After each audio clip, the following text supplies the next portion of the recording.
దేవుని యొక్క ప్రోత్సాహం మీకు కావాలని అనుకుంటే ఆయన స్వరాన్ని మీరు వినగలుగుతారు. కొంతమంది లోకంలో చెప్తున్నారు దేవుని స్వరము వినే విధానము చాలా మందికి తెలియదు.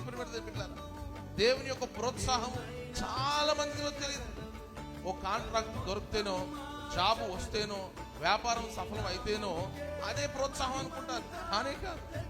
అసలు దేవుని యొక్క ప్రోత్సాహము మనము ఒంటరిగా ఉన్నప్పుడు, నిరాశలో ఉన్నప్పుడు, నిస్పృహలో ఉన్నప్పుడు బలంగా ఉండు, ధైర్యంగా ఉండు, శక్తితో ఉండని ప్రోత్సాహం కలిగించేటువంటి దేవుడు అటువంటి ప్రోత్సాహాన్ని కలిగిస్తుంటాడు.